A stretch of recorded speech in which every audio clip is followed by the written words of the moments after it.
Good evening. The August 8th, 2023 board meeting is now in order. I'm happy to welcome my fellow board members to the public.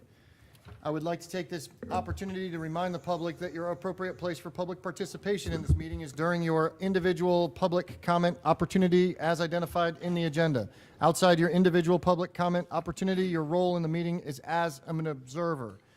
Paul, roll call, please. Mr. Susan? Here. Miss Wright? Here. Mr. Trent? Here.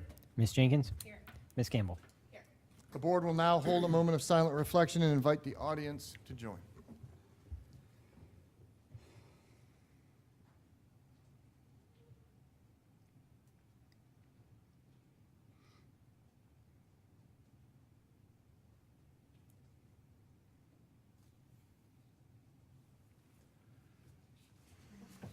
Please stand for the Pledge of Allegiance.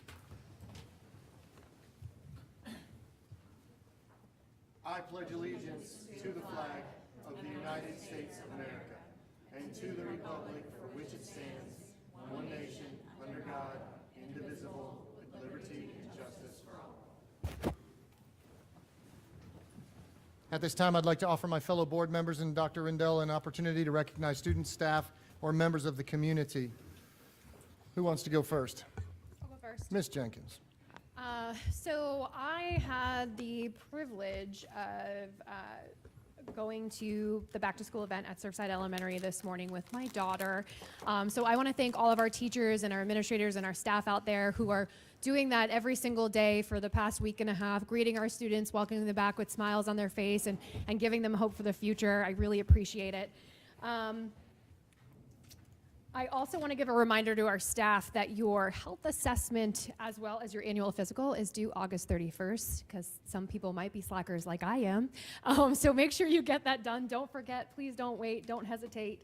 And on a more somber note, without giving too much detail, I want to say a shout out to Cocoa High School and the family there. I just want you to know that we are all thinking about all of you. And we're glad that everything is positive and good and you're on our minds. So just shout out to Cocoa High School.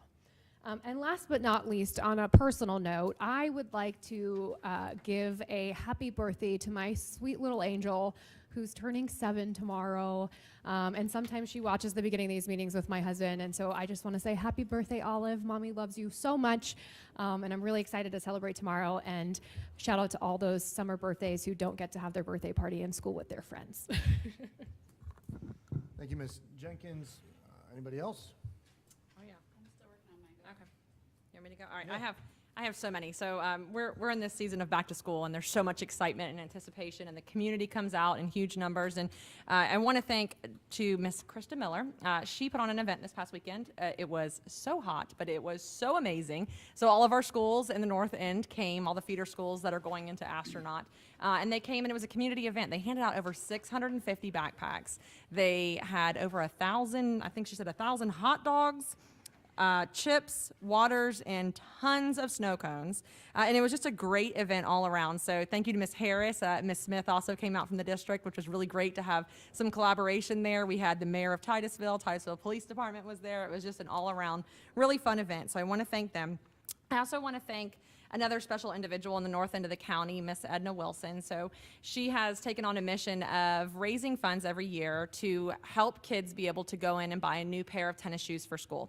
And that's something that we don't really think too much about. But for a child who's raised by a single parent or maybe lower income, a new pair of shoes on the first day of school is a big deal. That child walks in significantly different. And so she came up with this vision and this mission based on her own personal experience as a child and has carried this out. So her team was successful in raising $30,000 to put on brand new tennis shoes to over 600 kids in the north end of the county. And they get to come in and pick out whichever shoe it is. It is one of the most amazing events that you will be humbled by. Thank you so much, Dr. Rindell, for stopping by and seeing that in action.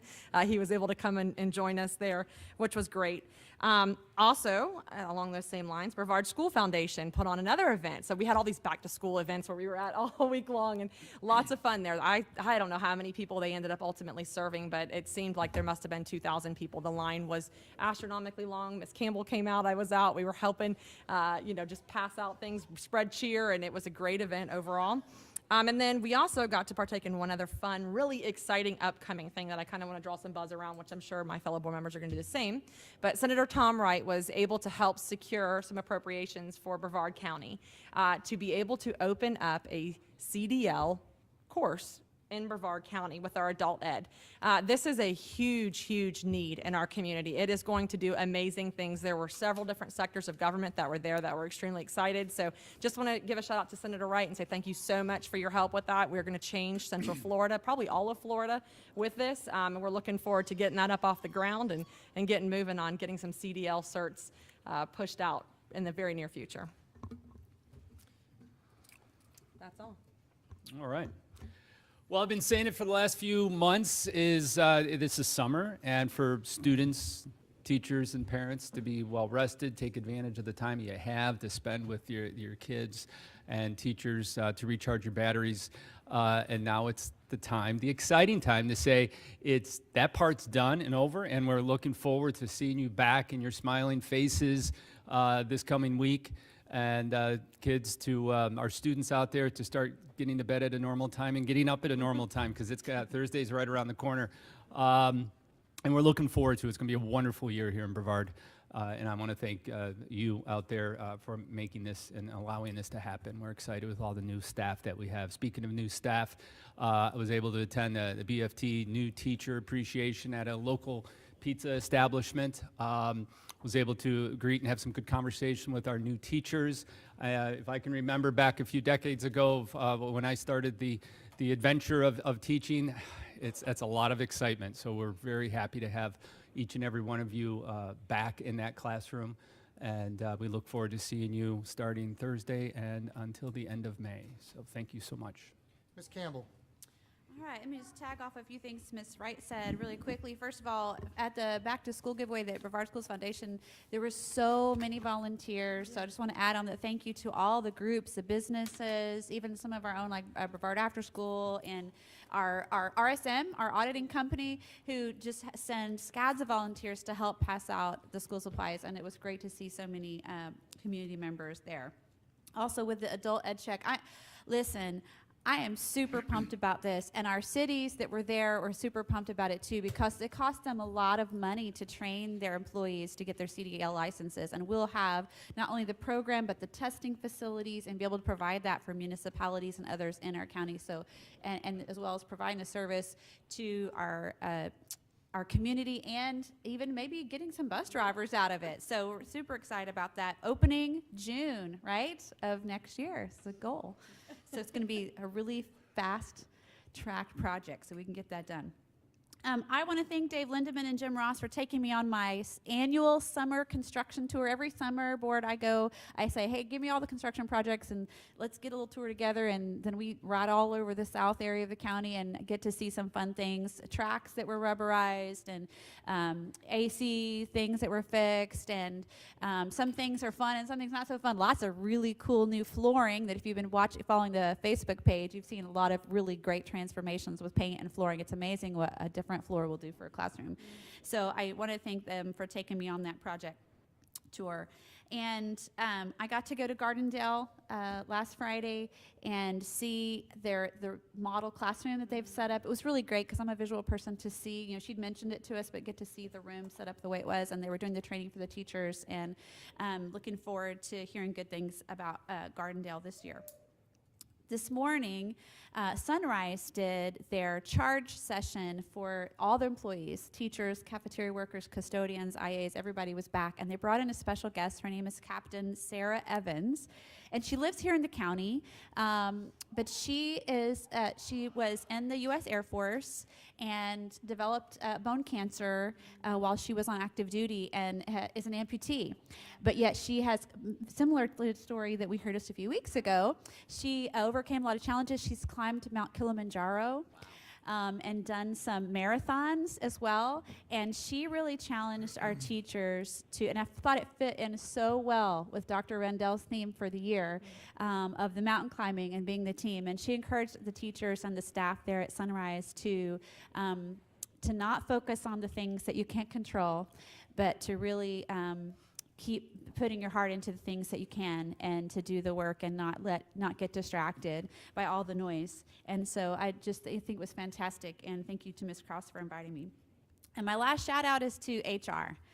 Human Resources has processed so many applications this summer and getting people as fast as they can. We've got bus drivers coming in, we've got teachers coming in, IAs, and I won't steal the thunder because I think Dr. Rendell is going to share, but I just want to just thank HR and all the teams that support them, payroll and all that, for getting those people through, because I know our schools are desperate to have them. You know, they want them as soon as they can, and our bus drivers are certainly, you know, we want to be fully staffed as soon as we can, but Human Resources, kudos to you, because we've kept you busy this summer, and I'm very proud of the work that you're doing. Keep doing it, because we need you. Yeah, good job. Thank you. Thank you, Ms. Campbell. I wanted to first off say thank you to Kevin Robinson. He's inside the group here, and I wanted to take a second, and he's been working very hard about our expansion of athletics programs. And I'll be honest with you, he's had an uphill climb the whole way. And I wanted to take a second from the bottom of my heart, sir, that you're working your butt off, and thank you so much for that, because the expansion of the athletics will assist with the discipline, with everything, mentorships and everything else, and that's a big opportunity. So thank you for your work. And that presentation's next week, our next meeting. So the other thing I wanted to do is say, Mark Rainey, you're in the stands here. Thank you so much for everything that you do. The issue that many people don't understand is that we had a big bus driver party yesterday where we were at O'Galley High School, and they basically came up for trainings to find out what the new rules were with discipline and all the other components to, hey, let's get going on the day, right? Because we all know that the bus drivers are the first group that actually sees our children and the last ones that say goodbye. And that's one of the most important components to what their jobs are. And we recognize this board moved forward to give arguably, and I think it is, the largest increase for bus drivers in the history of our organization. And in doing so, let me just read you some of these. 158 applications. 20 of them have been through the class. 7 are ready for the road. 10 are on deck. 13 are waiting on files. They are rolling. And the issue there is that the response was twofold. When I listened to him yesterday was, thank you for the raise. That brought us up to be competitive. It stressed out everybody, I'm sure. Dr. Rendell has gotten calls from SCAT across the street, all the independent bus drivers and everything else, because we're getting all their drivers. And we're showing that if you respect the drivers and you pay them the right way, they will come, right? So thank you, because I wanted to say the reason Mark Rainey gets a shout out, and Dolores from 1010, is that you've been fighting this fight for 2 years, man. And you have been up here fighting, trying to get you've brought bus drivers in, telling us, and you never gave up. And thank you. I wanted to take a second. Thank you. These numbers are you and Dolores and the others, your work and what you did. So thank you. Next one is I want to say thank you to my son's elementary school. He was in today. So between the time of our workshop and now, I got to go into the school and sit there and watch him go in for the first time. And my wife was going in there, former kindergarten teacher. She was really excited to have him go. So thank you to them. I wanted to say thank you to Pam Dampier, because she's working through giving all of the trainings to the new teachers, all of the new stuff that's coming out. She has all of the new restrictions, all the new dress codes, everything that we've put in place. She has been nailing it on point the whole way. So thank you, Pam, for all of your dedication and work to this cause. I want to say thank you to Ryan Dufresne for the union negotiations. I actually got a thank you, a good job from Anthony. I think that's the first time I've ever gotten that in my entire life. Usually it is, you are the worst person I've ever known, and you are like, you're all these ugly things. And he actually sent me a text, and he said, hey, did you get that in writing?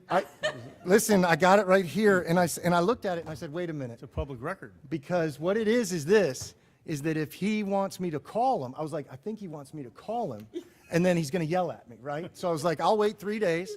So then I called him yesterday, and he says, you waited 3 days. I just want to tell you good job. And I want to say thank you to that, Anthony. I also wanted to say thank you to Ryan Dufresne for his work. I think he's still trying to find like everywhere everything is right now, and he's just banging it out of the park. So thank you guys for all your work and dedication. Thank you, Ryan. And then I wanted to say our adult ed bus driver program, the one that she was speaking to earlier, it is the only one that is going to drive from this area around. And there were municipalities there coming to say, hey, we need CDL drivers. There were like Ryder had given a truck for a photo op. They said they need drivers. So in order to raise possible money, I reached out to the mayor of Cocoa and Senator Wright, and they said that they would be in, if we can find it legal, to race buses around that circle. And then what we could do is raise money, right? I mean, we may not be able to run them to where we're rubbing against each other, but we might be able to do times, right? But I'm telling you, I will tell you, if anybody has ever seen the competitive side of Mayor Blake, he's not somebody that I really want to go up against, so I'm kind of worried. And Tom Wright actually had like fire in his eyes. He was like, that might be the funnest thing in the world. And so he asked if we were doing figure eight. Like, he was getting into it already. But I did want to say, on a not so joking note, what they're doing in this community and inside this school district is everything short of amazing. And what our community is responding to and what the programs we're putting together, hats off to Dr. Rendell, this board, collectively as the work, here we go. School starts in 2 days, here we go. So with that, Dr. Rendell, you have your floor. Sorry if we took everything. Yeah, you guys covered just about everything, but Dr. Rendell, do you mind, I have to piggyback off of what Katie said with HR, and I think you guys all got this email as well. It wasn't just HR. I want to thank everyone up at this district, because there was one day where the courier services were down, and Mr. Dufresne had sent out an email to all ESF staff asking if they would help participate driving some of those packets to the schools so they can get the staff in faster, which is pretty incredible, like throughout the entire district. So sorry to interrupt you, but you just reminded me of that. And so I want to thank everyone who did that, because that's above and beyond what your job is. So thank you so much. yeah, so I'd like to ask Rashad Wilson, our Chief Operating Officer, to come on up to the microphone and give us some more details on that good news on addressing our bus driver shortage.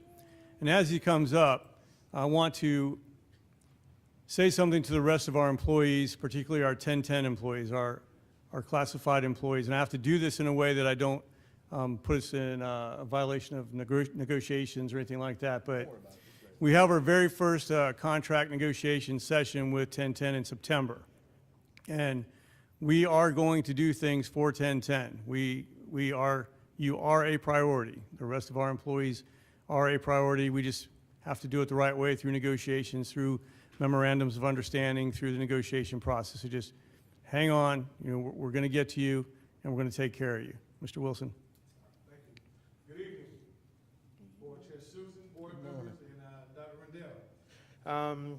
I want to give you a quick transportation update. I know Mr. Susan gave some numbers, and he kind of stole my thunder, but we're going to rock and roll anyway. I'm sorry. all I right, did no not know worries. this was coming. I would have deleted that Yeah, one. no worries. According to our most recent report I received, it looks like we have 237 bus drivers. Of the 237 bus drivers, 25 are recent hires with the start date of 8/7, which was yesterday. 5 of those individuals will be ready to start of school. They will be ready to start driving buses at the start of school. The others will be ready by the end of the month. As you know, this onboarding process is tedious. It's not you come, get hired, sign an application, and then we put you on the bus. We put you through a very rigorous training process. Additionally, we have another 20 drivers in the pipeline, and that is looking promising. If all 20 are hired, we would meet our staffing goal with 7 substitute bus drivers. With that being said, we still have some double backs. We have currently in the north area 5, in the central area 1, mid-south area 6, and the south area 1. And the double back is where a bus driver has to go to a school 2 or 3 times to pick up students that are on that same exact route. So we have identified the schools that will be affected by those double backs and triple backs, and they are in the north area, Space Coast, in the central area, Cocoa High School, mid-south, O'Galley and Vieira, and the south, Meadow Lane Primary. Transportation has already communicated with those schools that they will be affected, and they know help is on the way as soon as we can get those bus drivers through the training. While I don't have the data to support my claim, please trust that we are in a lot better situation than we were this time last year. And I, too, want to echo Mr. Dufresne and his staff for getting those bus drivers through the HR process as quickly as he and his team possibly could. Any questions? I'm gonna say something. Go, go. I'm gonna say something. I'm gonna brag on you, okay? Well, I she's am, got a and little southern twang too I going there. She's- am you know she's because getting ready to do something. honestly, you know what? It is. This job is hard. Your job is hard. All of our jobs are hard, but working with Rashad and you taking me and saying, hey, come look at this. Let's see this. Let me show you what's happening out here. And talking to our bus drivers, I'm like, you are amazing. So thank you so much for all your advocating that you've done, because honestly, those are your people. Those are our people. And it just really kind of meshed it all together. So I know you're humble. I know you don't like getting up here talking. I know you don't like people bragging on you. But I just want to say thank you so much, because you really have led that team in an exceptional way. And what a lot of people don't know is that we didn't have enough bus drivers. At the end of the school year last year, we ended that year not having enough bus drivers to start the school year. That is the reality of the situation we were in. So this is tremendous. It's huge. Getting our children to school is priority number one. We've got to get them there, right? Like, we've got to get them there. We can't teach them if they're not there. So I just appreciate you. So thank you for all the hard work that you've put in, and good job leading your team well. Thank you. You had, go ahead. No, I'm just giving my thumbs up. You, when you got announced the other day in front of those bus drivers, you could tell the energy of their applause, how much of a job you've been doing. And everybody I talk to about them too, about you, they have the utmost respect. And we can't ask for anything better from any of our employees and you as a leader. And I know that goes a long way, sports, everything else, but man, you're doing it. So thank you. Yeah. Thank you. I've been blessed to have a good team. Yeah. Thank you. Thank you. Good job, Rashad. Just wanted to make sure that Rashad gave us the real picture. We will have a couple double backs the first couple weeks of school, so I Yeah. don't want anybody to get the impression that we think we're not going to have any of those. We will while those employees are in the pipeline getting certified. But once they get through there, we should have enough employees, enough drivers that every route will be on time, only single routes. Everybody should be able to get to school on time and get home on time. Yeah. So it's great news. We're just not quite there yet. Once we get them through the We're training, almost. we should be good. Yeah. That's it, Mr. Chair. Thank you. That brings us to the adoption of the agenda. On this evening agenda, we have administrative staff recommendations, 8 consent items, 2 public hearing items, 2 action items, and 2 information items. Changes made to the agenda since released to the public include revisions to A7 administrative staff recommendations and I-23 personnel allocations 23-24. Do I hear a motion? Move to approve. Second. Is there any discussion? All in favor signify by saying aye. Aye. Aye. Any opposed? Motion passes 5-0. We are now on to the administrative staff recommendations. Do I hear a motion? Move to approve. Second. Any discussion? Hearing none, all in favor signify by saying aye. Aye. Any opposed? Passes 5-0. Dr. Mr. Rendell. Chair, I'd like to take an opportunity to recognize some individuals who just got promoted this evening. So the first is, I want to congratulate a new assistant principal at Bayside High School, Vicki Medeiros Rogers. Come on up to the podium. Wow. Band club. I'm going to pay that one, but cheer me on. Hi, I'm Vicki Medeiros Rogers. I will be the new dean at Bayside. I'd like to thank my family, my friends, and all the teachers and everyone I've worked with at Palm Bay High, at Port Malabar, at Stone, and Eau Gallie, and all the support I've received from everyone else I've met through my journey here the last 18 years. I'm also very excited to be part of Bayside and to work with Miss Holly Sander and the rest of the team there. Thank you. Congratulations again.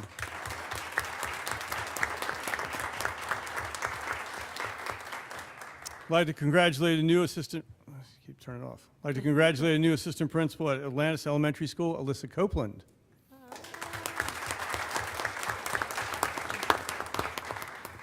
Hi, I'm Alyssa Copeland. I'll be the new assistant principal at Atlantis Elementary. I want to thank you, Dr. Rendell, and board members for this opportunity. I want to thank my family who's here supporting me and has supported me every step of my educational journey. I want to thank Miss Erica Back and my new Atlantis family who has welcomed me with open arms. I am so excited to be a Rocket, and I am so excited to lead with Miss Back and take them even higher than they already are. I know that usually people thank the leaders that have helped them along the way, but I am a product of BPS, elementary, middle, and high school. I have had tremendous teachers, coaches, everything along the way. Wonderful administration I've worked under, but for the last 3 years, I have worked directly under Tara Harris. And she has, and I don't want to look at her because I will get upset, but she has shaped me into the leader that I am today. Yeah. And I am confident that I can lead Atlantis because of what I have learned from her. And I just want to thank her for everything. I said I wouldn't cry, but she means a lot to me, and everything she has done. She has challenged me. She has pushed me, and she has seen things in me that I did not see in myself. So I said I wouldn't cry, so I'm not looking at you, Tara, but I am so excited, and I am just so ready to be a rocket. So thank you. Welcome.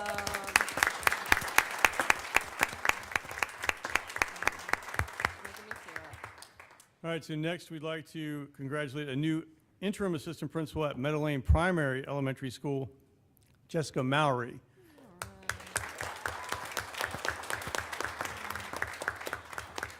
Good evening to the esteemed members of the board, Dr. Rendell, and members of the cabinet. I want to thank you for affording me the opportunity to work as an assistant principal at Brevard Public Schools at Meadow Lane Primary. For the last 7 years, my family and I have been residents of Brevard County and have enjoyed watching our children grow and progress through the Brevard Public School system. Their academic opportunities, along with multiple extracurricular adventures, have allowed them to thrive and reach their full potential. BPS has indeed served my family with excellence.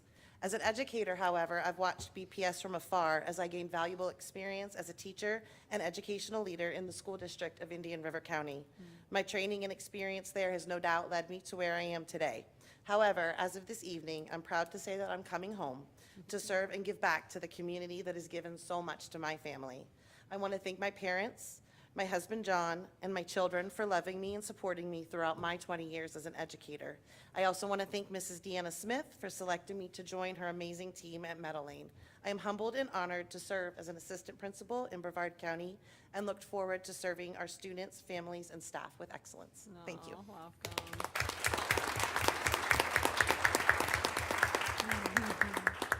So, Mr. Chair, if I might indulge for a few more minutes. Not an administrative appointment and not on the agenda today, but word is out. We have a very familiar face and name joining us again at Brevard Public Schools. Word was revealed today. Be on the agenda next week, I believe. But Dr. Mark Mullins will be rejoining BPS. This is a man who has devoted his career, his entire career, to educating children in our community, and he's not done.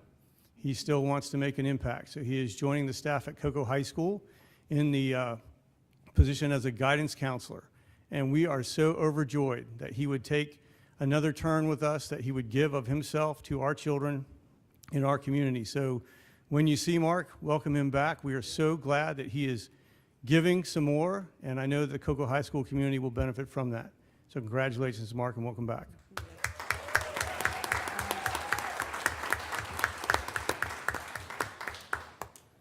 Is that Now all? I'm done. You want, All right. you want to take a picture with the administrators that we You brought want to up? take a break? Yeah, I think Or we a should. picture. We always All right. take a picture. I don't want to sell them out. So we're going to take a break. We're going to take some pictures. We'll be right back.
We are now on to the public comments portion of the meeting. We have 13 number of speakers, and we will receive 3 minutes each. I will call up 3 speakers at a time. The first three speakers are Riley Smith, Benny Jackson, and Ellen Riposta. If the other 2 would make their way to the front, that'd be great. Thank you. Thank you. Do I just start now? Yep, hang on just a second. Hang on. Thing gives you a fit every time. It's okay. It's user error. Good evening. With school starting soon, I have some serious concerns about our curriculum and safety. First, Moms for Liberty, we want you out and as far away from our schools as humanly possible. You are doing nothing to help and everything to hurt, from banning books, idolizing Hitler, wanting no health care, including mental health care in school, and wanting PragerU as part of our studies. What do you actually bring to the table? We do not agree with any of that. We want to feel safe at school. We deserve that. I know myself, my friends, and have no desire to make school into a church. We don't want to learn from a man, Dennis Prager, who thinks incest is okay. Women are only here to please men, and children have no value. Let's go back to when teachers could teach. Riley, I'm not sure if you know, I don't mean to cut you off, but you can't use people's names unless they're up here on the board. So can't? if you can just refrain from using names, you can, but individual names we just can't have. Thank you. All right. Let's go back to when teachers could teach without fear of getting in trouble. How is history class going to look this year? History makes you uncomfortable, so just erase it? No, it should make everyone uncomfortable. It was a dark time, and we need to learn about it. Slavery was not beneficial, and trying to spin that narrative is just disgusting. Both ourselves and our teachers, we want to learn of freedom without repercussions for both ourselves and our teachers. Let students be their authentic selves without worrying that they will be taken from their families because they live a lifestyle that you don't agree with. We need you to stop and let us learn. Let us be, let us learn, let us read. We would really appreciate any ideas on how to keep our schools safe from fighting guns, not books. We live in terror every day of being gunned down, and your focus is where people go to the bathroom, what pronouns they use. Moms for Liberty, we all know your mission has nothing to do with protecting our kids. Your famous quote, "They're coming for our kids." Wrong. We kids, the younger generation, Gen Z, are coming for you. And we will not stop till you quit with all this utter nonsense of the last few years. We don't even know what we are allowed to say anymore. It's ridiculous. But make no mistake, Gen Z will continue to fight back, being loud and doing everything we can until positive changes are made. And remember, human civil rights are non-negotiable. Thank you for your time. Do better. Thank you, Riley. Next up is Mr. Benny Jackson. Mr. Jackson. Yes. Good evening. My name is Benny Jackson, Jr. I am currently president of South Brevard branch of the NAACP, Unit 5115, and that's out of Melbourne, Florida. I'm here tonight to make a statement, an appeal, and a recommendation. The statement is that when I reviewed the newly released Code of Conduct, what I did not see in there was anything that addressed hate speech. And so my appeal is that in common language, hate speech refers to offensive discourse targeting a group or an individual based on inherent characteristics such as race, religion, or gender, and that also may threaten social peace. My appeal, to provide a uniform and unified framework for the Brevard Public School System to address the issue at the county level, it's recommended that hate speech be included in the Brevard Public School Code of Conduct, and that the Brevard Public School Code of Conduct define hate speech as any kind of communication in speech, writing, or behavior that attacks or uses pejorative or discriminatory language with reference to a person or a group on the basis of who they are. In other words, based on their religion, their ethnicity, their nationality, their race, their color, their descent, their gender, or other identity factor. That is my recommendation to this board. Thank you. Thank you, Mr. Jackson. Ms. Ellen Riposta and Sam Riposta.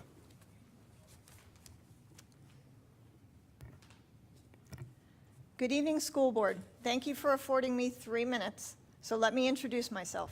I'm Ellen Raposta, the spouse of a former substitute teacher, a mother of 6, and grandparent of 5 wonderful boys.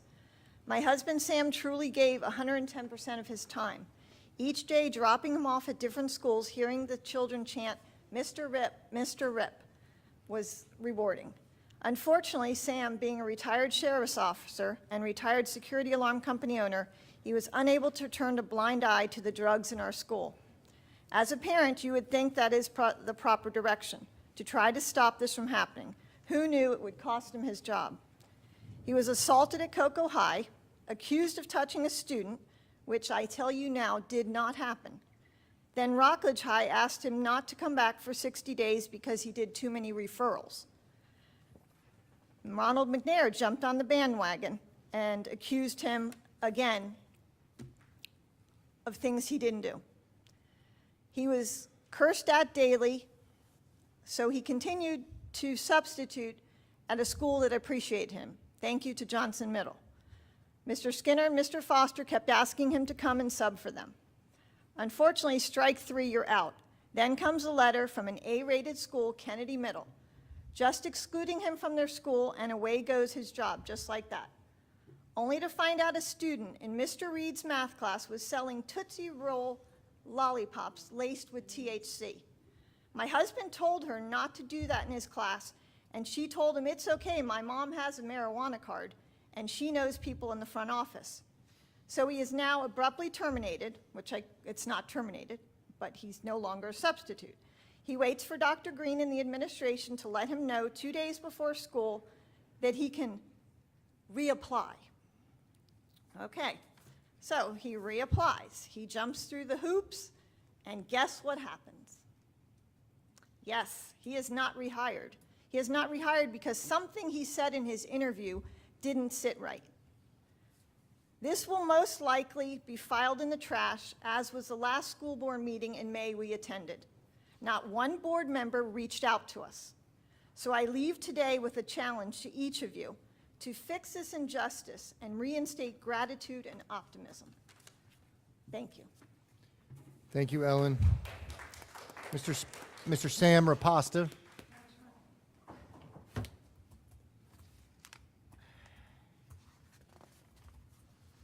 All right, thank you for letting me talk. I guess Principal Stewart at Cocoa High. No names. I need to reach out to Yeah. her. Mr. Sam, if we can not use names the outside of the principal. school board, that's All all. right. Thank you. Principal of Cocoa High sent me a letter saying I wasn't welcome back because I punched a kid. I never touched a kid. Never, ever. The second letter I got was from Miss Rowe and Mr. Richardson, saying I was cursing at a Mr. kid. Sam, if we can not use names, just say Okay. a teacher from a school, that's good. That's the second time. Okay, I'm Okay? sorry. That's okay. Okay, at McNair School, the principal and okay, you know who I meant. And what happened there is I sent the kids to the office because they were cursing. I never seen kids curse as much. But when I talked to the teacher and the school board, of the school, they said I was cursing at the kids. They turned it completely around. Next, and my last letter I received was from, Kennedy School. Okay, and that was the principal. And what happened there is the kid was selling drugs right in class. I mean, come on. I don't care if your mother's got a marijuana card or not. You shouldn't be doing that in class. So I sent her to the office. Next thing you know, I got a letter from him saying I wasn't appreciated back. That means I got 3 letters, and that means I got a letter from your place saying that I wasn't welcome back, even though all of them were lies. All 3 letters were lies. So I don't understand how I was able to put 100% into my time, and I really appreciate the kids, but all lies. And they were sent to me as all lies. So I ask, where's the justice? Where's anybody calling me back? Nobody's calling me back, and that's how it's at. So thank you for your time. Thank you, Sam. Mr. Bernard Bryan, up next, Mark Rainey and Gregory Ross. Please make your way to the speaker's podium.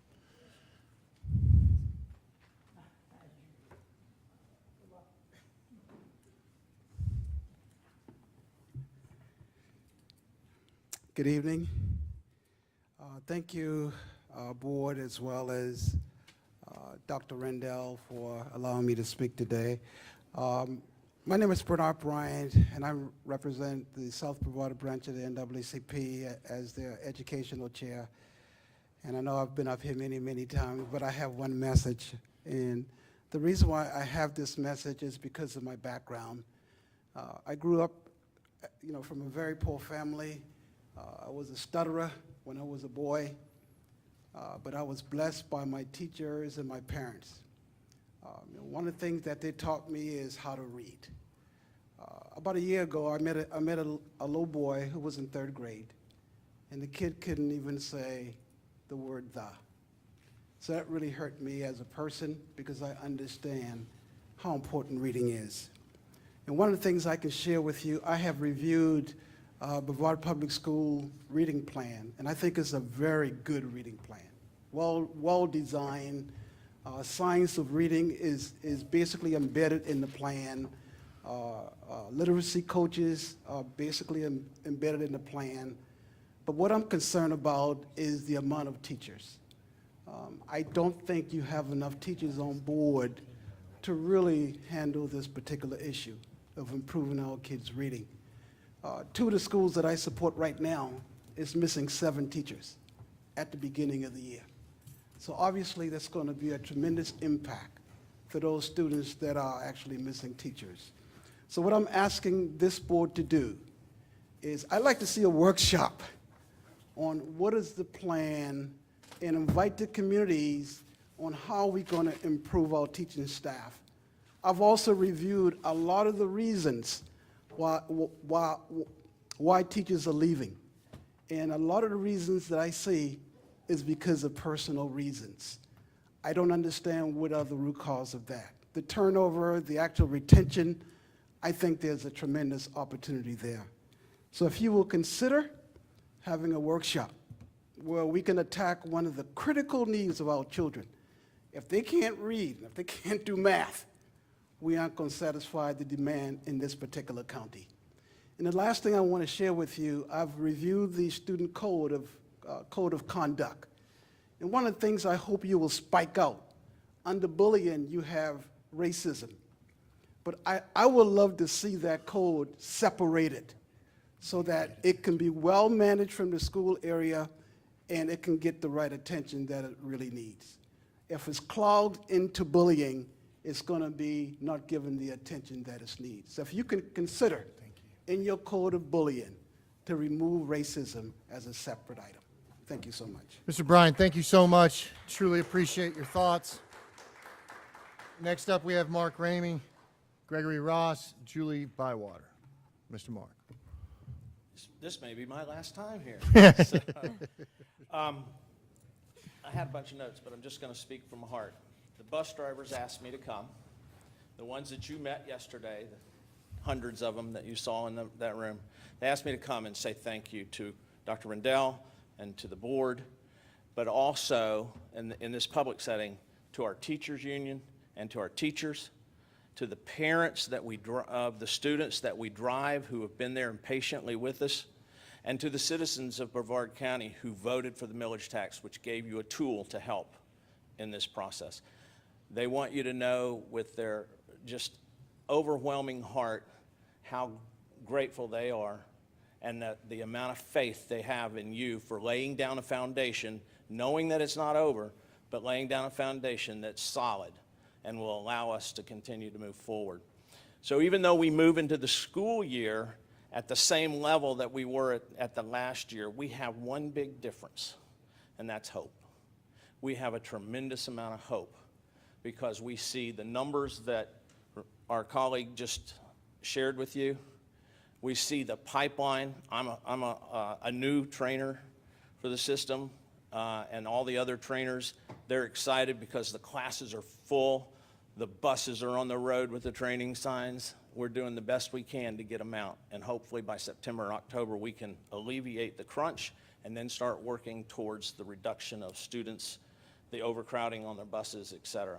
So please understand, these drivers are so, so grateful for this board, all of you. You voted 5-0 on this, for not only the money, but for the application of discipline, behavioral issues and discipline.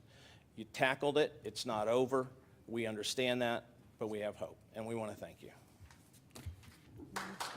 Thank you, Mr. Mark. Mr. Gregory Ross. Julie Bywater on deck. Matthew Woodside right behind. Good evening, Board. Thank you for allowing the opportunity for public comment. I got two things I want to talk about tonight. First one's actually one of the items on the agenda, F15, the mental health grant application. Please, please, please approve this. I'll give you kudos. If this gets approved, you're doing the right thing. That's all I ask, right?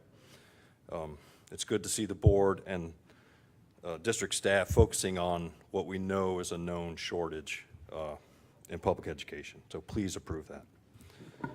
Second thing I want to do is read some passages from a book from a school library.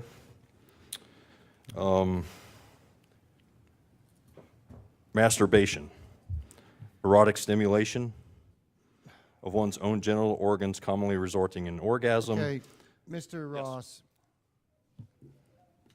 I need to I remind can't read that? you. I know. I just want to Okay, remind all right, you fine. that. I just I want to just want remind to point you out that you hang have on, now Mr. Ross, I just want to met the remind you of statutory something. requirements. Mr. Ross, I If just someone want- had challenged this book, Just wanted to the remind dictionary. you. Mr. Ross, I'm just. Yes. This is no longer about what you said. This is about. let This me- is just about this. Hang on. All right, go ahead. I want you to understand Can you that please stop my you time if you cannot. want to talk? Sure. Thank I want you to understand that we have a respect with the FCC and everything else. So if you can, Okay. make sure that when you're speaking that it's not anything inappropriate. Understood. I agree. I just want to point out that you have now met the Florida State statutory requirements for banning the Webster's Dictionary. Okay? We saw what happened the last time people were here. If you can't read it at the podium and it was challenged, you would be required by statute to pull this book. Okay? Nobody's challenged this. It's not on the list, so you don't have to. I just want to point that out, right? That's all I'm up here is to make that point. Please, I know you guys are redoing the book challenge policy. Please, use some common sense. The Florida statutes are not full of common sense. Thank you. Thank you very much. Ms. Julie Bywater, Matthew Woodside, and Johnny Sharma, please.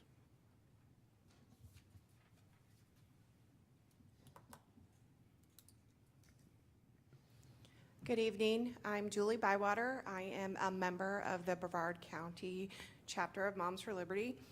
I have two kids in the school district right now and two that have graduated from Rockledge High. Go Raiders.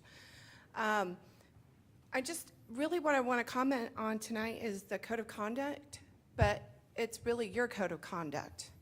I'm incredibly disappointed in this board. I watched the work session earlier today, and let me tell you something. Your conduct isn't really becoming of people who are creating a conduct guide here. I'm incredibly disappointed because you're setting a terrible example. You're up there bickering like children. You are not setting a good example. You aren't looking for solutions. You aren't talking to each other respectfully. You don't have to like each other. You don't have to like me. You don't have to like anybody in the audience. But you still need to treat each other with respect, because that's what you're asking of your students. You're up there playing on your phones, whether it's work or not, it doesn't really matter. We watch you, you're staring at your computer screens, you're looking at your phones. Are you going to allow your students to do that? No. So why are you? I really challenge you to take a look at your behavior. Go back and watch the work session video today and look at how you behaved, all of you. Because your kids are watching, your students are watching, us parents are watching, and we're disappointed. We're starting a new school year, and we should do it with respect and decorum. We should look at that mission statement up there and serve every student with excellence. That's a standard. But was your behavior the excellence as the standard this afternoon? Because we're watching. Don't think just because this room was empty this afternoon that people weren't watching. I challenge you, set the example. Look for solutions. Look to treat each other with respect, even if you don't like each other. And I just want to point out that many of you are looking at me while I'm talking, and some of you aren't. Do you want your students not looking at you when you're leading that classroom? Do you want them looking off to the side, staring at a computer or a phone, looking down at their papers? No, you want your students to pay attention to you. So let's start the school year right. Let's readjust our attitudes like we're asking our students to do. And I challenge you, let's do better, because our students deserve it, our kids deserve it, the staff deserves it. Every single one of these teachers deserve you setting the example. Thanks. Thank you, Ms. Bywater. Matthew Woodside and Johnny Sharma, Megan Tursek, and Diana Haynes. Is Matthew Woodside here? You're up, bud.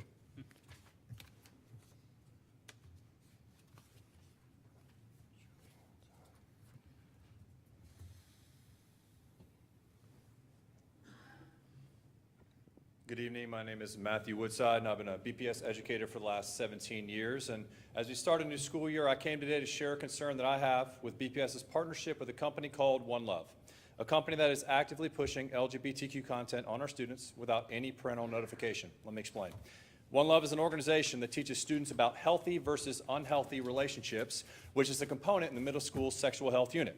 So those of us who are tasked with teaching that unit were required to attend a mandatory One Love training, where we learned about couplets, a series of very short animated videos created by One Love to teach healthy relationships. Each couplet video shows a healthy and unhealthy version of an interaction between two characters who are in a romantic relationship, a blue character who's the boy, and an orange character who's the girl, with each video declaring that's love or that's not love after each scenario. And as we're in the training watching these videos, about halfway through, the video started to show two blue characters holding hands or two orange characters saying they didn't want to break up. Many of these videos ended up depicting boys dating boys or girls dating girls, so I refused to show these videos. The required opt-out permission slip for this unit says nothing about this issue, so parents would be completely in the dark.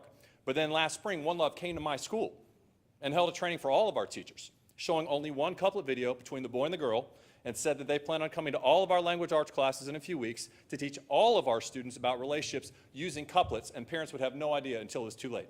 Thankfully, that event was canceled after I met with my principal to let her know that we had already taught this component in our schools. But One Love continues to operate in this county without parental notification. And I know some are probably saying, bro, be serious. It's just a cartoon. But that's the point, isn't it? It's a cartoon. One Love is using the most innocent of methods to subtly reach the minds of our students, seeking to normalize an issue that many parents in this county do not want their children learning about in school, which is their right as parents. It is the fundamental right of parents, not the state, to decide when and how to teach their children what's healthy and what's not when it comes to these sensitive topics, as enumerated in recent legislation. And one more thing, if it's not that big of a deal, why the secrecy? When you go to One Love's website, and I encourage you to do so, you're going to find one couplet video between the boy and the girl character, none between 2 boys or 2 girls, which were shown to our students. But I have copies of those, and I'll be happy to show anybody who's interested. I urge the board to end BPS's dealings with One Love, as showing their content is not only a violation of parental rights, but with the passing of recent legislation, it may very well now be against the law as well. And I urge the board to look into this. But at the very least, we must require parental notification before allowing any of One Love's content in our classrooms, because contrary to the sentiments of some, parents will always have the fundamental right to know what their children are being exposed to in our schools and make decisions accordingly. I really want to thank you guys for your commitment to our students, and I look forward to seeing this resolved. Thank you. Thank you, sir. Ms. Johnny. Ms. Sharma. Good evening, esteemed school board members and Superintendent Dr. Rendell. Thank you for allowing me and the public to speak. I'm here to talk about agenda item F15, as well as standing here before you today with the vision of a brighter future for our youth, a future where boundaries do not limit mental health access and where youth advocacy have no borders. My name is Anjani Sharma, and I'm the executive director and founder of Minds Without Borders, a now national youth-led mental health initiative, which we started right here in Brevard. I'm also a senior at West Shore, and I'm also a proud mental health and policy advocate. I'm here representing all 13 Brevard public high schools, students in Florida, and now happy to say many US states. I'd like to talk a little bit about what Minds Without Borders is. This is a youth advocacy initiative aiming to increase mental health resources in schools, colleges, and communities. We started here in Florida, we're going, in our state, the US, and eventually globally. What we do is we're aiming to erase the term mental health in schools and teach students life-building skills. So advocating for the inclusion of mental health support in school policies and practices, teaching students age and culturally appropriate self-regulation skills, developing programs to help students coping and self-regulation skills suitable for their development stages and cultural backgrounds, teach students psychosocial skills, present skills, cooperation skills, and so much more. We have students who are connecting with their local legislators, educators, school administrators, state legislators, and eventually federal legislators. I'm here to, my team and I have reviewed the mental health grant that you guys will be discussing in your agenda, and let's just say, as students, we're strong in support for that.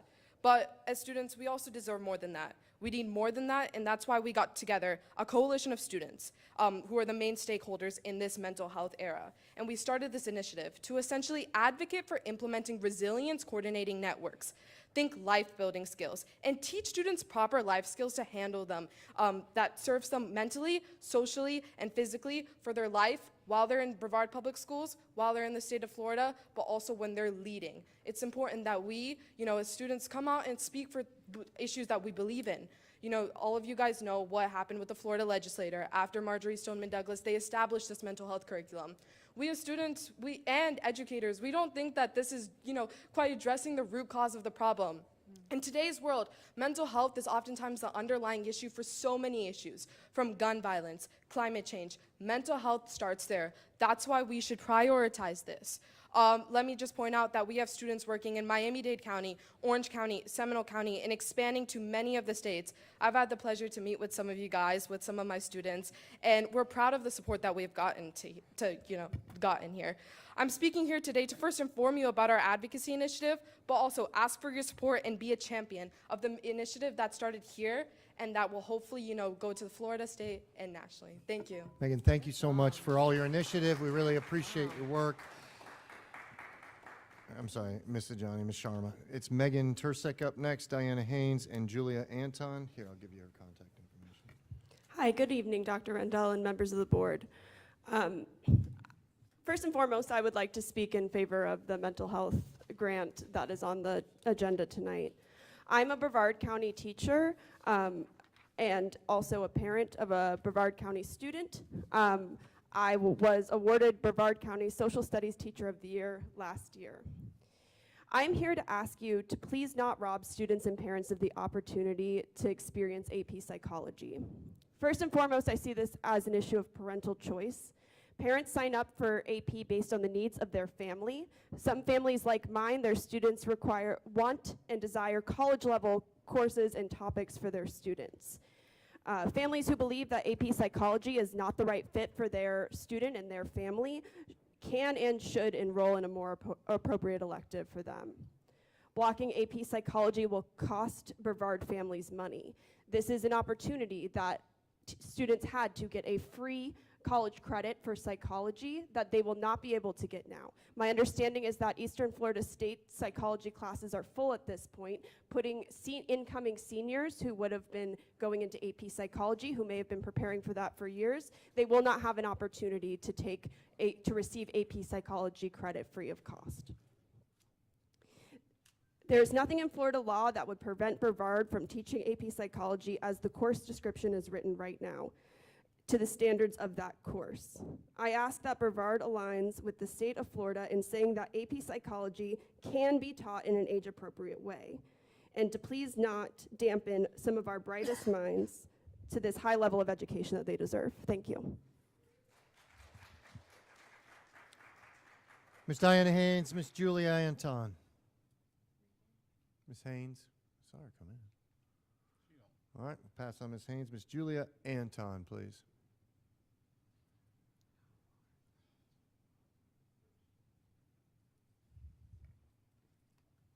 Good evening. In receiving my quality education, one of the things that I was taught was if you don't know something and people are talking about it, decisions are being made, and you don't know, look it up. Find out what the facts are, right? So this is what we're going to talk about, and I want to start by asking you to make a mental note to yourself how many students are in Brevard County schools. You may know exactly and you may know sort of, but make a mental note of that. So one of the things that I didn't know all the facts about was there's a whole lot of swirl around LGBT students and trans students, and you're being asked to make decisions. People come up here and talk. I said, well, I don't know about this, so I'm going to look it up. And I did. And I learned something very important. I learned that we don't have an epidemic of kids saying, I think it'd be really cool to say I belong to another gender. What we do have is medical conditions that include where the chromosomes and the hormones don't match. We have medical conditions where the body is resistant to the hormones that develop secondary sex characteristics such as hairy legs for boys, the onset of monthly cycles for girls, you know, the shape of your hands and feet. Well, some people's bodies are resistant to those hormones. And then there's another one. Are you ready for this one? Conservative medical evidence estimates that 1 in 2,000 infants is born with something that's called ambiguous genitalia. Now think about that number. I asked you how many students in Brevard County schools. How many students have what's called ambiguous genitalia? That means that a doctor, a trained doctor, cannot look at that infant and tell whether it's a boy or a girl. Is that thing between the legs too small to be a boy or too big to be a girl? They don't know. Now, through history, there's been a lot of solutions to that. The most recent one is to decide, you know, instead of the doctor deciding to give this infant surgery, which may or may not be right, wait till the child reaches puberty, and whatever happens at puberty, that will be their gender. But now we've got these political people making a game of torturing children who were assigned one gender or another at birth, and it may not be right because they didn't even know. And they're trying to engage you in the game of torturing those children. I'm here to tell you that's nasty. You need to refuse to be a part of that game. Thank you. Thank you, Ms. Anton. Ms. Haynes. Ms. Haynes, if you'd like to speak, we called your name, but I know you're coming back in. You want to let her run around, it's fine. I'm okay with that. My kids run all over this place. Much. Well, we'll see how long she Well, you just put her down if she wants to go, it's no problem. That's yeah, what we she's do. in a great space, right? She Everybody will is. take care It's of her. pretty safe. Good evening. I'm here this evening, and it's so redundant, and I really apologize, but until I get answers to all of the issues that I've brought forth, I'm going to keep coming, and I'm going to keep repeating and asking the same questions. Last year in November, a parent filled out a form. I was stuck in traffic for me to speak, and somehow from the front to inside, that form disappeared. It was on camera allegedly that the form was turned in. That's a breach of your public records. Still never got answers, never saw the camera footage, never got an answer from the attorney or anyone where that form went. The issue of Johnson Junior High School, I'm so sick and tired of talking about this, but more and more information seems to be coming forward in regards to what went on there in the summer of 2022. And I have still questions, still concerns. Kind of wonder if it was a real event that occurred or some sort of political ploy, but I want answers, and so does my community, because I live in Johnson's district. And then there is the McNair issue of what I'd like to call pleasantly Poopgate. I will never allow anyone to call me a liar, because that is just not in my makeup, my moral compass, or any of it.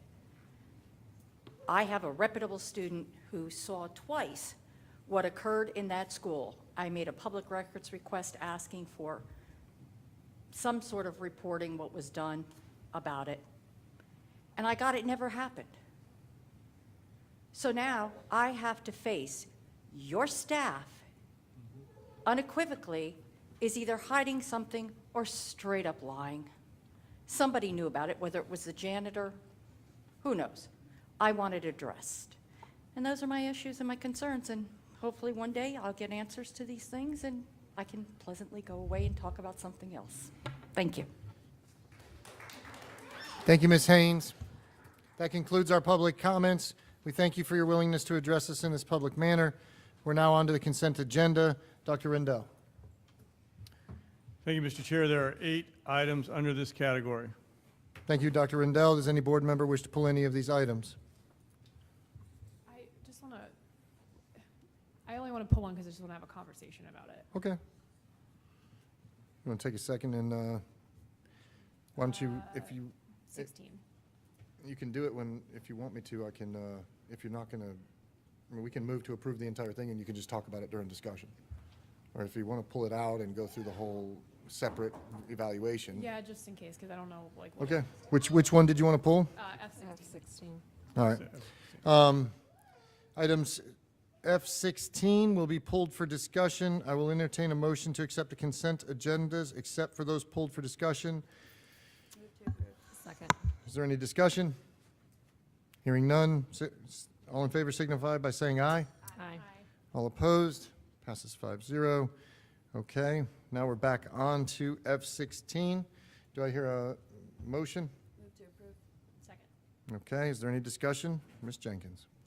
Yeah, so I'm doing this based off of the public comment today, and I feel like I've kind of dropped the ball here in terms of advocacy, but thank you for heightening the awareness again. I think that this is something that we do need to have a deeper conversation about.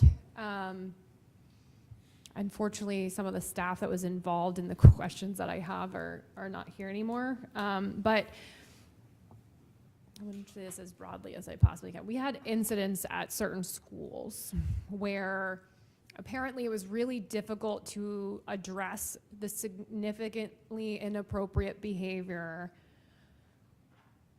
because there wasn't a way to label it as hate speech or racism. And it was extreme. It was not a question of, you know, whether this falls in that line. And I know that the administrators had difficulty how to classify it, how to have consequences for those students, and then also how to address the staff that was involved, as well as the families on both sides of the issue. So I don't know how this impacts the timeline of things, if we pull it and wait, or if we can just approve this and kind of address that going forward. But this is a conversation that I would like to have with staff a little bit further, because it caused some significant issues at one of our schools. Then it started teetering with some potential Title IX issues because we weren't able to address them appropriately. And I don't want to get too specific because it's not my area of expertise. But I do know it was a significant issue that we were having. And so I appreciate you addressing it in public comment. And again, I apologize for dropping the ball of advocacy here. But it was definitely something that was brought up by staff as it was happening, because it was so extreme and so heightened to their awareness of why it was a problem. They'd be the best people to explain that and all the issues that there were. I truly can't, I'm admitting that. But yeah, it definitely wasn't just the public. I mean, our staff was significantly concerned about that change too. So again, I don't know if we can just go forward with this and make sure we're having a conversation about that soon, maybe at a workshop or at the table with our staff, but. Yeah, Ms. Jenkins, I would like to say that I agree with you 100%. I think that this is something that I was working on the side also. I don't think, to be honest with everybody, that we should move the code of conduct into a holding pattern, but I agree with you 100%. Hate speech is not something that we should, you know what I mean, allow, and I think that we can work on a policy. I would look to, if it's okay with Dr. Rendell, if it's okay if we have him bring forward a recommendation for a workshop and then go that route, let you get back to wherever she is to figure out what that was and then go, but I have some needs there too. Yeah, absolutely. I think my recommendation would be to approve the code of conduct as it is on the agenda tonight, but with the marching orders going forward to visit the request for clarification and inclusion of some other language or policy, either code of conduct or policy, to address specifically hate speech and racism. And we can do that. We can add that as soon as we can wrap our minds around exactly what that looks like. That's okay with your conversation? Does anybody else want to say anything, or we move on and Yes. pass it? Okay, Yes. go ahead. I appreciate the commenters, and we want to make sure that everything is taken care of, but there's some dangerous waters that you can step into when you start talking about, pulling things out. But we do have our new discipline committee and Ms. Dampier, who's going to be leading the team to start working on the code of conduct for next year very quickly. And if there's anything that we feel like needs to be changed immediately, we can always come back and revise this code of conduct throughout the year. But I would suggest that that's something that her team, the new team, including our representatives can tackle moving forward, because we need to find out what's best practice. What's language that other districts potentially have used. I always kind of like to see what's out there before trying to figure it out on our own. But I appreciate, sir, providing the definition, and if you would like to email that to all of us, that would be a good thing to start with. Yeah, and I hear you on that, and I wasn't suggesting that we find the solution by any means. That's what I was trying to get at, is I've dropped the ball here. I need to have a conversation with Ms. Dampier and some other people in our staff, because again, there has been a lot of transition going on, but I'm pretty sure some of our staff that have left would be very, very okay answering the phone and explaining some of the scenarios that happened last year, and that kind of raised awareness to this very specific issue. But thank you, Ms. Campbell. I didn't mean for us to sit in a workshop and us figure it out by any means, but just so that we don't drop the ball when it's on the agenda, I would appreciate that. So this is something that's near and dear to my heart. I would say that, Ms. Dampier, when is the next meeting for that discipline committee? Because I'm afraid that if we have a problem inside of our schools that needs to be addressed, that we should not wait until 2 months for a committee to meet to then, you know what I mean? I think you said something about September, October. Yeah, if there's. Yeah, so the first meeting will probably be in October, but we can address any situation. That's what I was saying. We don't have to wait for a change in the code of conduct. Any kind of idea that Correct. there's going to be an act of racism that happens that our staff are not going to deal with. I don't think that at all. My concern is that if we waited on them to meet, then, it would be Christmas before we'd get a recommendation back. I think Ms. Jenkins makes a good point. I think our speaker brought it to the table. This is something that's very close to me, so I would appreciate if Dr. Rendell, you can move on finding it out and bringing it back, and even if we have to call some feedback from those groups, we could do that a little bit earlier, but I think with all speed. Yeah, absolutely. Yep. Yeah, and I definitely wasn't waiting for the for the committee to meet by any means. I really just wanted to publicly address that I've had these conversations and I dropped the ball here, and I want you to know that if this was going through tonight, that's not something that's going to be dropped any longer. So Ms. Dampier, I will reach out to you and tell you the specific concerns that I was aware of, and then the people maybe you can possibly reach out to that can kind of explain it a lot better than I can. Thank you. Thank you for advocating that, Ms. Jenkins. Anybody else have anything to say? No. If we're good, all in favor signify by saying aye. Aye. Any opposed? Passes 5-0. Just so everybody knows, we're about to move into those board policies where I read out like 15 board policies. So if you guys want to take intermittent restroom breaks along the way, feel free. we but check our just email while you're doing understand, that? you can do whatever you need to do. But I just wanted to let you know that if you need to, that's the reason I didn't ask for a break, because you guys can take it, okay? All right.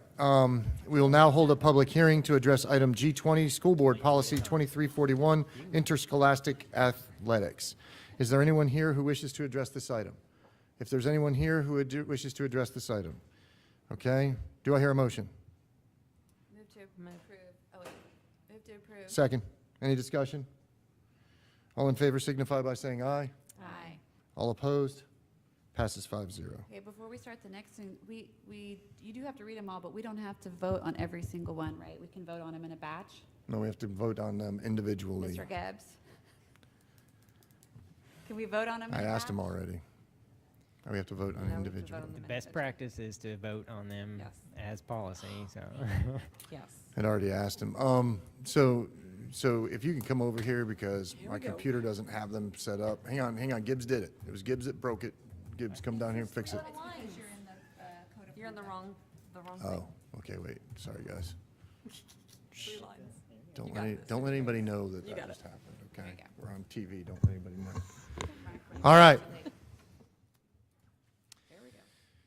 Okay, let's get here, round 1, 2, 1, here we go.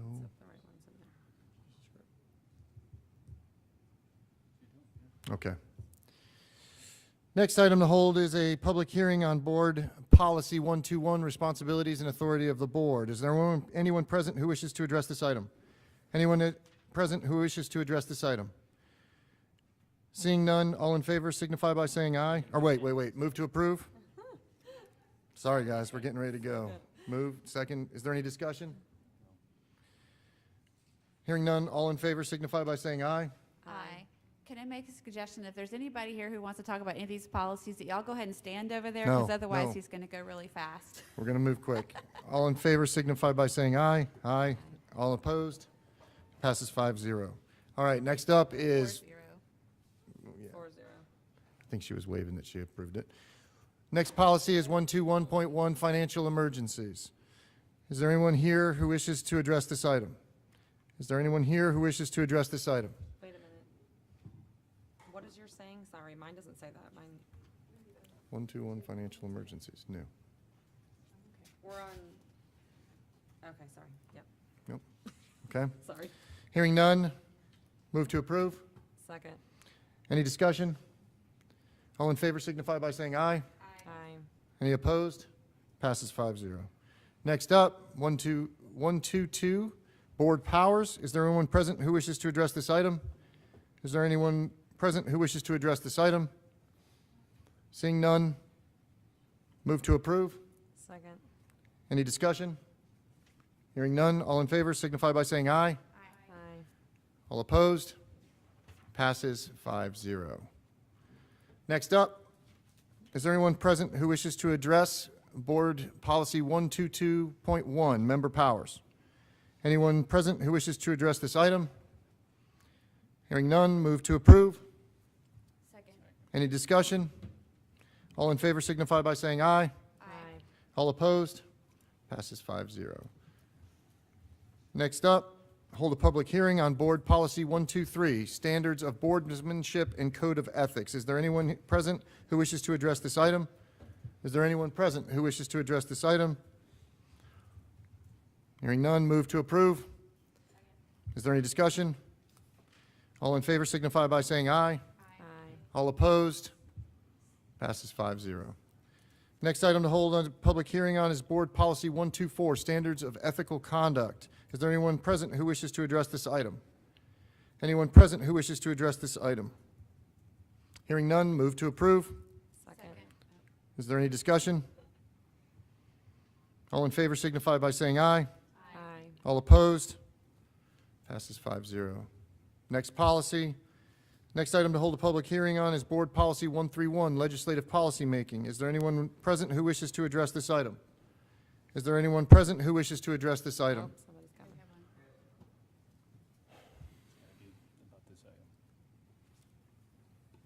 Just so you know, you have to speak directly to the policy. Okay, I am speaking to the policy that it is not anywhere, nothing you have called out is anywhere on this agenda. There's no speaker prepared to talk about anything you're calling out because this agenda isn't even remotely like what you're calling out. Yep. Okay. Is there anyone else who wishes to speak to this item? Is there anyone else who wishes to speak to this item? Hearing none, all in favor, move to approve? Is there any discussion? Yeah, just to clarify what the speaker had just mentioned, because again, when you look at the agenda, a lot of times you have to click on the attachment, and the attachment will bring open all of the things that are there.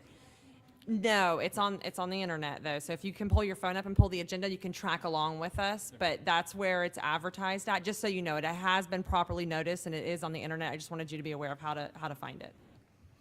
Okay, all in favor signify by saying aye. Aye. All opposed? 5-0.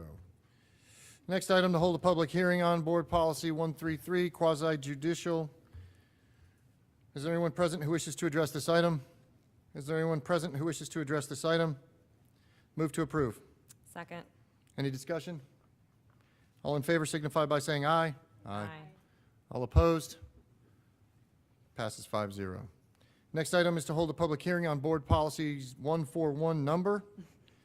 Is there anyone present who wishes to address this item? Anyone present who wishes to address this item? Hearing none, move to approve. Second. Any discussion? All in favor signify by saying aye. Aye. Aye. Any opposed? Passes 5-0. Next item, to hold a public hearing on Board Policy 141.2, conflict of interest. Is there anyone present who wishes to address this item? Anyone present who wishes to address this item? Hearing none, move to approve. Second. Is there any discussion? All in favor signify by saying aye. Aye. All opposed? Passes 5-0. Next item is to hold a public hearing on Board Policy 142.3, orientation. Is there anyone present who wishes to address this item? Anyone present who wishes to address this item? Hearing none, move to approve. Second. Any discussion? All in favor signify by saying aye. Aye. All opposed? Passes 5-0. Next item is to hold a public hearing on Board Policy 143.1, residence areas. Is there anyone present who wishes to address this item? Anyone present who wishes to address this item? Hearing none, move to approve. Second. Any discussion? All in favor signify by saying aye. Aye. All opposed? Passes 5-0. Next item to hold a public hearing on is Board Policy 144, term. Is there anyone here that wishes to address this item? Is there anyone here who wishes to address this item? Hearing none, move to approve. Second. Any discussion? Hearing none, all in favor signify by saying aye. Aye. All opposed? Passes 5-0. Next item to hold public hearing on is Board Policy 145, filling a board vacancy. Is there anyone present who wishes to address this item? Is there anyone present who wishes to address this item? Hearing none, move to approve. Second. Is there any discussion? All in favor signify by saying aye. Aye. Any opposed? Passes 5-0. Not bad.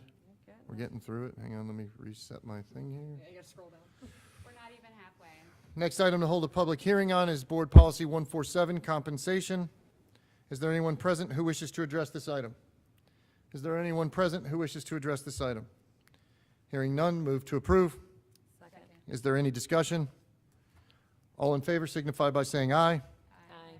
All opposed? Passes 5-0. The next item is holding a public hearing on Board Policies 147.1, travel and per diem expenses. Is there anyone present who wishes to address this item? Is there anyone present who wishes to address this item? Hearing none, move to approve. Second. Is there any discussion? All in favor signify by saying aye. Aye. Any opposed? Passes 4-0. Next item is to hold public hearing on Board Policy 148, use of equipment and services. Is there anyone present who wishes to address this item? Is there anyone present who wishes to address this item? Hearing none, move to approve. Second. Any discussion? All in favor signify by saying aye. Aye. Any opposed? Passes 4-0. Next item to hold a public hearing on is Board Policy 149, Access to Records. Is there anyone present who wishes to address this item? Is there anyone present who wishes to address this item? Hearing none, move to approve. Any discussion? All in favor signify by saying aye. Aye. Any opposed? Passes 4-0. Next item to hear a public hearing on is Board Policy 149.1, Public Expressions of Members. Anyone present who wishes to address this item? Anyone present who wishes to address this item? Hearing none, move to approve. Second. Is there any discussion? Hearing none, all in favor signify by saying aye. Aye. Any opposed? Passes 4-0. No, that's okay. Next up is the items to hold a public hearing on Board Policy 154, motions. Anyone present here to wish to address this item? Anyone present who wishes to address this item? Hearing none, move to approve. Second. Is there any discussion? All in favor signify by saying aye. Aye. Any opposed? Passes 4-0. Next item to hear a public hearing on is Policy 164, notice of meetings. Is there anyone present who wishes to address this item? Anyone present who wishes to address this item? Hearing none, move to approve. Second. Is there any discussion? Trying to give someone else a chance. Hearing none, all in favor signify by saying aye. Aye. All opposed? Passes 4-0. Next item to hold is a public hearing on Board Policy 165.1, order of business. Anyone present who wishes to address this item? Anyone present who wishes to address this item? Hearing none, move to approve. Second. Is there any discussion? Hearing none, all in favor signify by saying aye. Aye. All opposed? Passes 4-0. Next item to hold a public hearing on is Policy 165.3, special meetings. Is there anyone present who wishes to address this item? Is there anyone present who wishes to address this item? Hearing none, move to approve. Second. Is there any discussion? All in favor signify by saying aye. Aye. Any opposed? Is that an aye there, Mr. Gibbs? That's Mr. I know, I was just teasing him. 5-0. Next item to hold a public hearing on is Board Policy 166, executive session. Is there anyone present who wishes to address this item? Anyone present who wishes to address this item? Hearing none, move to approve. Is there any discussion? All in favor signify by saying aye. Aye. Any opposed? Hearing none, policy passes 5-0. Next item to hold a public hearing on is Board Policy 171, review of policy. Is there anyone present who wishes to address this item? Is there anyone present who wishes to address this item? Hearing none, move to approve. Any discussion? All in favor signify by saying aye. Aye. Any opposed? Passes 5-0. Next item to hold a public hearing on is Board Policy 171.2, review of policy, philosophy, and goals. Is there anyone present who wishes to address this item? Is there anyone present who wishes to address this item? Hearing none, move to approve. Second. Is there any discussion? All in favor signify by saying aye. Aye. All opposed? Passes 5-0. Next item to hold a public hearing on is Board Policy 171.3, review of policy and community relations. Is there anyone present who wishes to address this item? Is there anyone present who wishes to address this item? Hearing none, move to approve. Second. Is there any discussion? All in favor signify by saying aye. Aye. Any opposed? Should change your accent. I got to do something. That passes 5-0. Next item is to hold a public hearing on Board Policy 171.4, review of policy and ethics. Is there anyone present who wishes to address this item? Is there anyone present who wishes to address this item? Hearing none, move to approve. Any discussion? All in favor signify by saying aye. Aye. Any opposed? Passes 5-0. Let me make sure. Last one. This next item is to hold a public hearing on Board Policy 172, visitation of schools by individual school board members and legislators. Is there anyone present who wishes to address this item? Is there anyone present who wishes to address this item? Hearing none, move to approve. Second. Is there any discussion? All in favor signify by saying aye. Aye. All opposed? Passes 5-0. Yay. Yay. All right. Dr. Rendell, can you please let us know about the items under the action portion of today's agenda? Thank you, Mr. Chair. The first item is H22, department/school initiated agreements. Do I hear a motion? Any discussion? All in favor signify by saying aye. Aye. Any opposed? Passes 5-0. Next item is H23, procurement distribution services. Do I hear a motion? Move to approve. Second. Is there any discussion? Hearing none. All in favor signify by saying aye. Aye. Any opposed? Passes 5-0. We will now move on to the informational agenda, which includes items for board review and may not be brought back for action at subsequent meetings. No action will be taken at these items today. There are 2 items under this category. Does any member wish to discuss any of these items? All right, hearing none, we're now on to board member reports. Does any board member have anything further to report or discuss? Oh. Okay. I just want to report that it's 7 o'clock and we're here. I think had- this is a world record. Well, for us. Come on, guys. At the risk of going past 7 o'clock, sorry, I did want to, I was going to ask Dr. Rendell if we could talk about the AP cycling for just a minute, because there's so many things that are spinning out there. I just would, before, if you wouldn't mind saying a few words. First of all, we hear you, but I feel like what we don't want to see is our students caught in the middle of a war between College Board and the state. I honestly am, just to be completely transparent, I'm most frustrated with College Board. Because if you go to College Board's website, they actually say, there's a question on their website that says, if I don't take an AP class, can I take the AP test? And you know what the answer is right off the bat? Yes. So I feel like from what I'm hearing from Dr. Rendell, what he shared with us as a board this week through emails and what he shared with the public is we don't want to put our students at risk of doing all the work and then College Board at some point in the year fulfilling what they've already said they will do, which is to not allow students to take the test.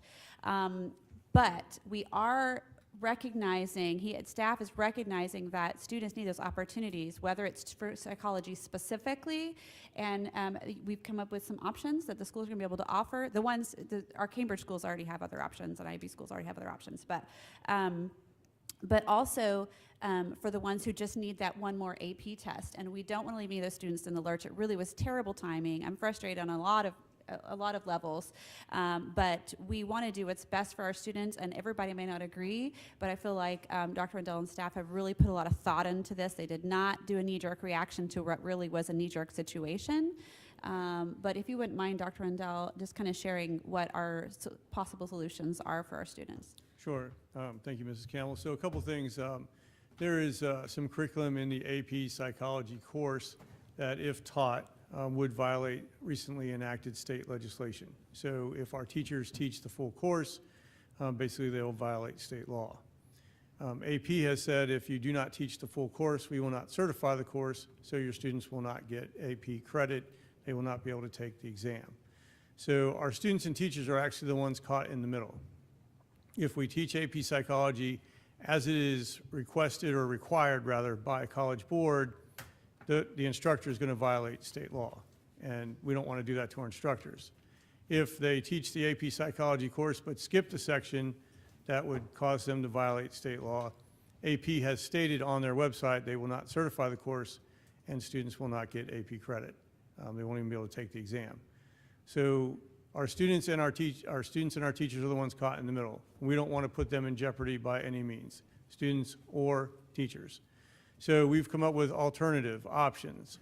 So Cambridge is an international college level curriculum, and International Baccalaureate is an international college level curriculum. We have that in place at several of our high schools, so the schools that don't have that, or we're going to offer AP psychology, can use Cambridge psychology or IB psychology. If the students take the test, the AP test, the Cambridge test or the IB test at the end of the year, and they score high enough on those exams, they'd get college credit just like they would as in an AP class. They can also substitute AP psychology with a different AP class. Most of our schools offer a wide range of AP courses. So the idea is if you still want to take college level psychology, you can take Cambridge psychology or you can take International Baccalaureate psychology. If you want to make sure you take an AP course, you can take a different one aside from AP Psychology. So our decision not to teach AP Psychology was not really to deprive our students of that college level coursework. It was to not put them in jeopardy of not getting any college credit for a course that they take, and also not putting our teachers in jeopardy of violating state law. Even our schools who aren't currently teaching ACE or IB will be allowed to teach the psychology class ACE or IB of their choosing, and those teachers will be trained. So the only hurdles we have to overcome right now is making sure we have the instructional materials for those teachers, i.e. the textbooks and supporting materials if they choose to teach the ACE psychology, the Cambridge psychology, that we have the materials for them, or IB. And so some of the schools that already teach those courses will be sharing materials until we get the new stuff in. But the teachers will receive training. If the kids, if they take the Cambridge psychology route, they'll be fine. They take the exam at the end, in the summer at the end of the course. If they score high enough, they get college credit, recognized by all the colleges and universities. Same thing with IB. So we feel like we've made the best out of a bad situation and make sure that our teachers are protected and that our students are protected. I think that's about it. Thank you, Dr. Rendell. I very much appreciate that. And we want to recognize that this is tough on the students, but it's really tough. It's going to be tough on those teachers who have to retrain in a different curriculum. It's obviously, it's psychology, it's college-level psychology. It's not going to be completely different, but we recognize the challenge that it is for them, and also the challenge it's been for our counselors to try to scramble to change those schedules as students needed. But I appreciate the flexibility that our staff is going by. I just wanted to recognize it. It's been tough for everybody. It was tough for you guys to make that call last week. Anytime we have those last minute changes, it's really difficult. Can I ask you to clarify one more thing too? Just because I think it's Sure. important, because I'm sure people are listening, tuning into this very specific topic. Can you just, I feel like people are very confused because the information flew off the shelves, right? So can you just clarify? I know you've responded to people via email Right. about the timeline. So that memo where the state took it back, I think it's really important for you to let people know when that memo actually came out, because it makes it more frustrating and confusing for the public. So I appreciate Sure. when you respond via email. Thank you, with that Mrs. Jenkins. information. That makes a ton of sense. So last Thursday morning, the superintendents statewide were on a conference call, a Zoom call, actually, and we were discussing this very topic. And basically, the DOE was on the call, the Department of Education, the Florida Department of Education. The State Superintendents Association had put together the call with the DOE so they could talk to us about this dilemma with AP Psychology. And basically, the Florida Department of Education said on the call, you can teach the course, it is in the Florida Course Code Directory, but you cannot violate state law. You can teach the course, but you cannot violate state law. So some of the superintendents said, well, there's a section in the course that, if taught to College Board's requirements, would violate state law. And they said, again, you can teach the course, you can't violate state law. That was Thursday morning. By Thursday afternoon, College Board had issued a statement that Florida districts, if they teach the course in its entirety, they would violate state law. And if they didn't teach the course in its entirety, that they would not certify the course, and the students would not get college credit. It's still on their website. It's still their stance. It's still their statement on their website. So the DOE had given us that information Friday morning and then released a statement stating the same thing. You can teach the course. It's in the course code directory. You should be able to teach it in an age and developmentally appropriate way without violating the law. All of the teachers that we've talked to that teach those sections say you cannot teach those sections without violating the law.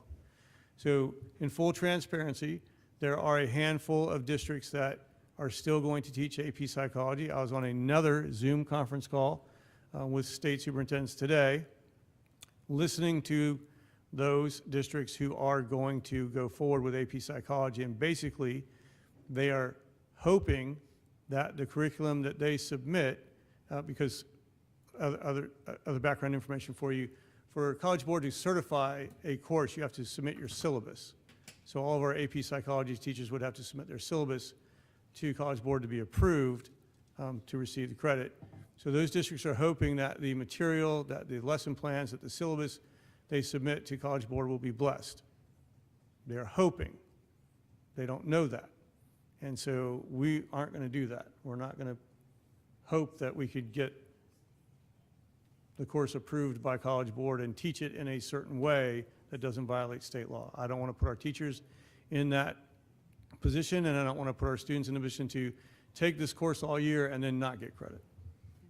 Thank you. I appreciate you doing that, because the way it came out to the public was very, very confusing. And regardless of how you feel in this issue, it's a very frustrating place for the school district to be in, because there's really no wonderful solution here. Right. And so I wanted you to reiterate that, because I know we've been getting emails and you're going to get criticized for that decision, but it's not an easy decision. And I wanted people to be aware of that. You literally were sitting on a call where the state said, yeah, you can teach the course, but, and then College Board made their statement, and then the state made their very broad statement that people read on surface level and don't understand that you were explicitly told you can't teach it in its full capacity. So unfortunately, our hands are tied in making the best decision we can to try not to impact our students and teachers negatively, either now or later on. So thank you for clarifying that. Thank you. I wanted to say I agree with you, Ms. Campbell, 100%. One of the frustrations that I feel strongly about is the College Board. I taught AP US History and some of the other AP courses. I also was a part of the Cambridge program at O'Galley.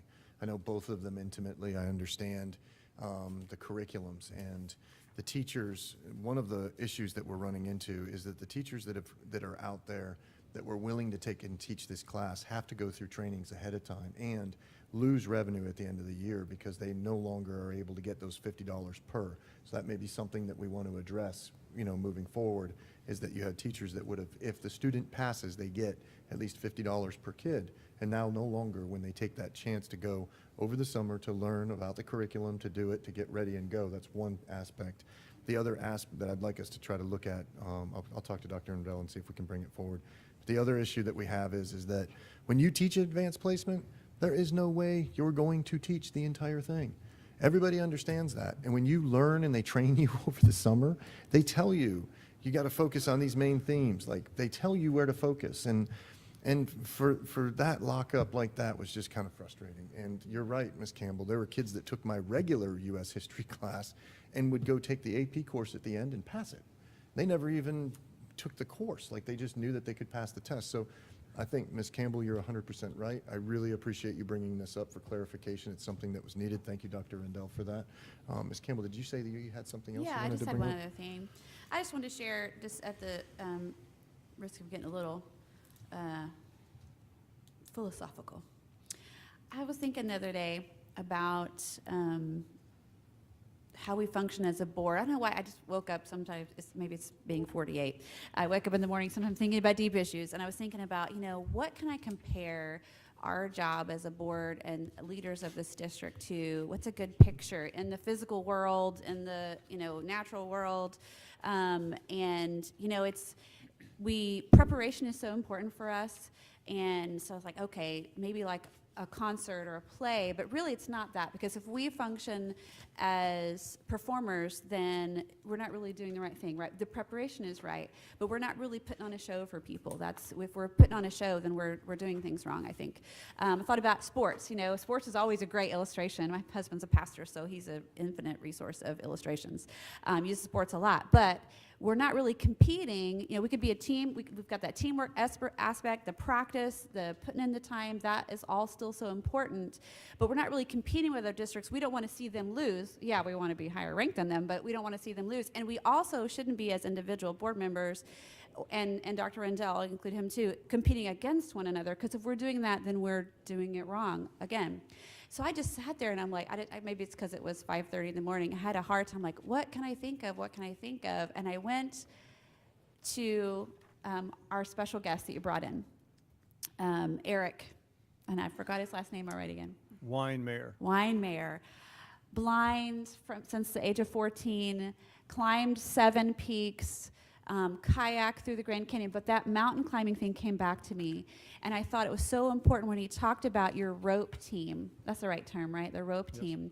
And that Dr. Rendell has made that the theme for this year. And I thought that is a great illustration, because the preparation for that kind of climb, that kind of task, is huge. It's so essential. Not only that they have the right equipment, but they practice and they have the trust built to work together, and all the way up to the very tippy top, they have to work and rely on one another. And there are probably times when they don't get along, and there's probably times they may not like each other, but they really have to work together. And he talked about the dead tuna, right? Remember, every now and then you're the dead tuna and everybody's pulling you along. That's the term they use in climbing for the person who just can't help right now. Or sometimes you're helping pull the dead tuna.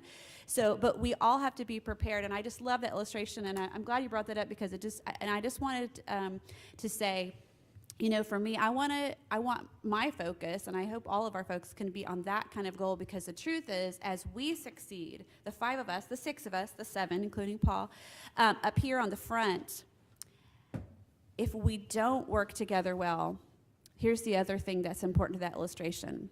It can be dangerous. Maybe to some of us, but really to our organization.